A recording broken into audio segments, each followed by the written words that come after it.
And first we're going to talk about Moscow. Today, Russia has given the US a list of targets that Ukraine attacked during the 30-day ceasefire. A second meeting is being prepared. That was stated by Lavrov. The list of targets that Ukraine has attacked was given to Secretary of State Marco Rubio and Trump aide Mike Waltz. Moscow continues to comply with the agreement despite violations by Kiev. A second meeting Russia and the United States is being prepared. Lavrov says the US desire to remove obstacles to the work of diplomats. The US is studying Russia's proposal on the Black Sea Initiative.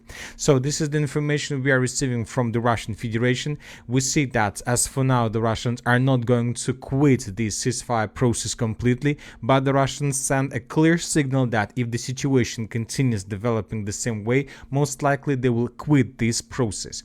Another important statement came from Donald Trump. Trump administration says Ukraine ceasefire unlikely in next few months. The Trump administration is discussing the possibility that the US will not be able to achieve a peace deal in the next few months. They are developing new plans to put pressure on both Kiev and Moscow. There is a growing likelihood that the war will drag on and Ukraine will need more Western support for its military operation. When talking about the Western support, we see that there are no problems from the United States of America and the Western countries. Today we got very interesting article that was published by the Russian sources. Transits via Rzeszów have intensified. Rzeszów is a very important military hub in the southeastern part of Poland that the Western countries and NATO use to supply and support Ukraine with everything Ukraine needs. As we and many colleagues have noted, military aid deliveries to Ukraine have resumed in full. The Polish air base in Rzeszów has resumed operations as in the most active years of Western support for Ukraine. From March 24th to March 30, Western countries made 16 flights to Rzeszów in Poland, during which about 550,000 tons of military cargo were delivered. So we see that the Western countries are in a hurry. They try to rearm Ukraine as soon as possible. And the thing is that according to different sources, Russia is preparing offensive. Russia is preparing a major offensive. Secretary of the Verkhovna Rada Committee. The Secretary of the Verkhovna Rada Committee on National Security commented on Western media reports about Russia preparing such an offensive in the coming weeks. According to Kostenko, Russian troops will not be ready before mid to late summer. The Russian armed forces are creating new units and formations, but are unlikely to be ready for an offensive in the near future, he added. Recall that Zelensky said yesterday that Russia is preparing to go on the offensive before the end of the spring. So a lot of updates, a lot of different statements, so we can make a conclusion that somewhere between the end of April and the end of July, the Russians will carry out a very powerful, a major offensive from their side. Maybe there are going to be several offensive operations. The Minister of Defense of Ukraine reported today on contacts with their partners, in particular with the American side. Ukrainians have provided all necessary information about Russian violation in the energy sector. So we see that both the Russians and the Ukrainians provided the United States of America a lot of data regarding violations in the energy sector. So we see that both the Russians and the Ukrainians are breaking this ceasefire process. Furthermore, Trump moved away from criticizing Putin and attacked Zelensky. Trump moderated his criticism of the Russian president and instead accused Ukraine of trying to revise an economic agreement with the United States of America. Note that today we have also lots of very interesting updates from the United States of America.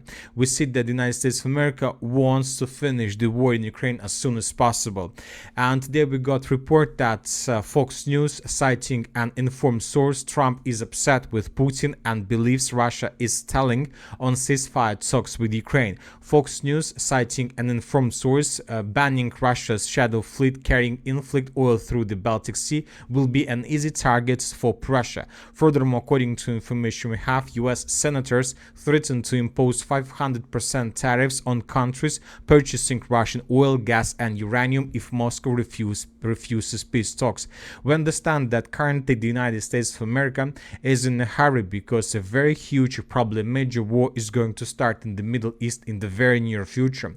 According to information we have, the United States of America continue the regrouping. We have updated map of warship operating in the Red Sea, Gulf of Oman, Gulf of Aden, the Persian Gulf, and the Arabian Sea. The United States of America is concentrating the significant number of forces in this area. As for now, nobody says what exactly the United States of America are going to do in this region, but several military experts believe that the United States of America and Israel are going to start war with Iran if they don't start support the Houthis on the territory of Yemen. Furthermore, according to information we have, during the previous days, the United States of America have redeployed a significant number of forces to their air bases in this area.